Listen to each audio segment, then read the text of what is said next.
साथियों, आज की इनायतें के माध्यम से मैंने अपने मन में बसे राष्ट्रवाद को भी कहीं न कहीं छूने की कोशिश की है। मैं मानता हूँ कि मेरी अधिकांश रचनाएं प्रेम, विरह, श्रृंगार पर आधारित रहती हैं, लेकिन इनमें भी कहीं न कहीं आध्यात्म समाया होता है, राष्ट्रवाद समाया होता है, समाज की दशा और दिशा के प्रति चिंतन रहता है।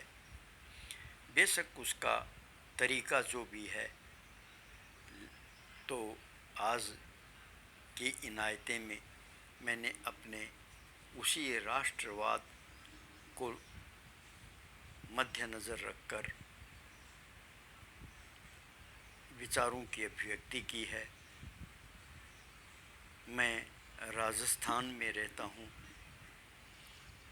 और कभी पूर्वांचल के अरुणाचल कभी गया नहीं, लेकिन फिर भी कविता का शुभारंभ वहीं से होता है और कल्पना की है कि यदि किसी में ताजगी यदि हो तो अरुणाचल जैसी हो। देखिए, आज की इनायतें इसी रूप में आगे बढ़ रही हैं, जिसमें श्रृंगार के माध्यम से राष्ट्रवाद को अभिव्यक्त किया गया है। आपको मेरा ये प्रयोग निश्चित रूप से पसंद आएगा। तो देखिए, अरुणाचल की लिए ताजगी मन उपवन में बिखरी हो। अरुणाचल की लिए ताजगी मन उपवन में बिखरी हो। पोषण पाती हूँ नवकलियाँ, पुष्पलता भी संवरी हो। अरुणाचल की लिए ताजगी मन उपवन में बिखरी हो। पोषण पाती हूँ नवकलियाँ, पुष्पलता भी संवरी हो। चाहत भी परवान चढ़ी हो, बेला मधुरिम छाई हो। चाहत भी परवान चढ़ी हो, बेला मधुरिम छाई हो। पुण्य प्रणय का बालक जन्मे, पूर्वा मिलने आई हो। पुण्य प्रणय का बालक जन्मे, पूर्वा मिलने आई हो। देखिए, कितनी भी मधुरिम बेला हो, लेकिन यदि चाहत परवान नहीं चढ़ी हो तो उस मधुरिम बेला के कोई मायने नहीं होते। इन चार पंक्तियों में चाहत का परवान चढ़ना सबसे पहले ज़रूरी बताया है, फिर मधुरिम बेला हो, और ऐसे में प्रणय का बालक जन्मे, वो भी पुण्य लिए हुए हो, और फिर पूर्वा मिलने आ जाए, तो आपकी वो चाहत किस कदर साकार हो उठती है। इन चार पंक्तियों में इसी बात को अभिव्यक्त किया है। मनुष्य के मनोभावों की देखो कैसी यह अभिव्यक्ति है। चाहत भी परवान चढ़ी हो, बेला मधुरिम छाई हो। पुण्य प्रणय का बालक जन्मे, पूर्वा मिलने आई हो। कोई क्या अंदाज लगा ले, पींगे चढ़ती चाहत का। कोई क्या अंदाज लगा ले, पींगे चढ़ती चाहत का। झूला झूले खुशियाँ सारी, मोल बता उस राहत का। बेताब दिल को ऐसे में कितनी राहत मिल सकती है, उसका कोई क्या मोल बता सकता है। आगे देखिए 4 पंक्ति।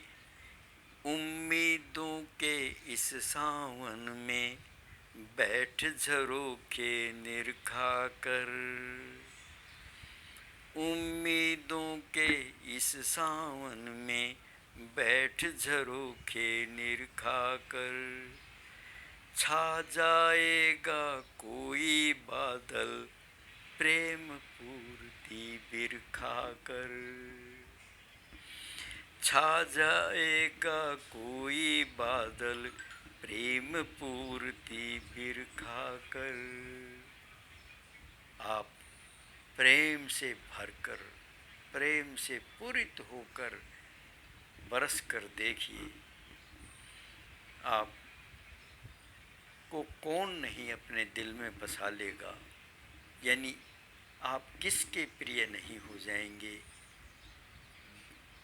शर्त इतनी है कि आप वो बादल बने जो प्रेम से भरा हो और फिर जो पूरी तरह बरस ना जाने।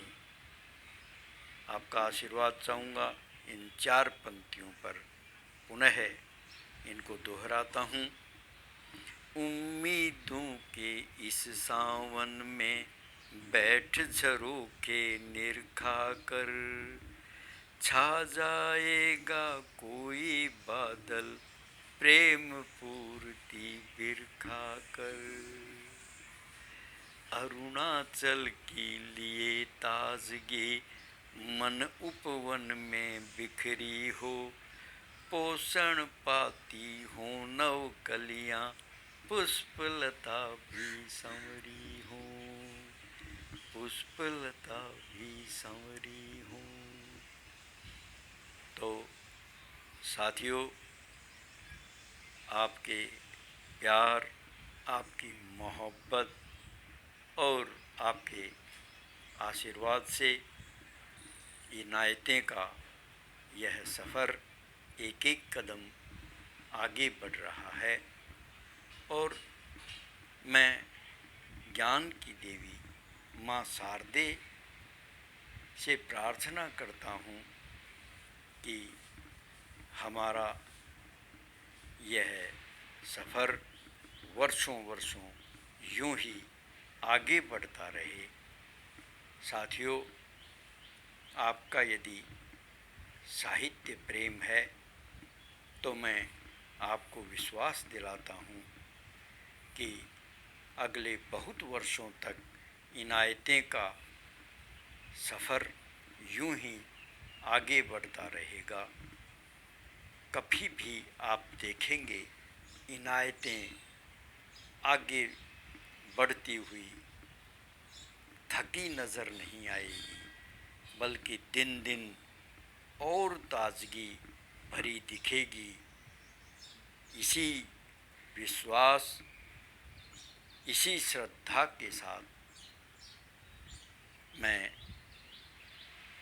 अपनी वाणी को विराम देता हूँ और कल फिर मिलेंगे।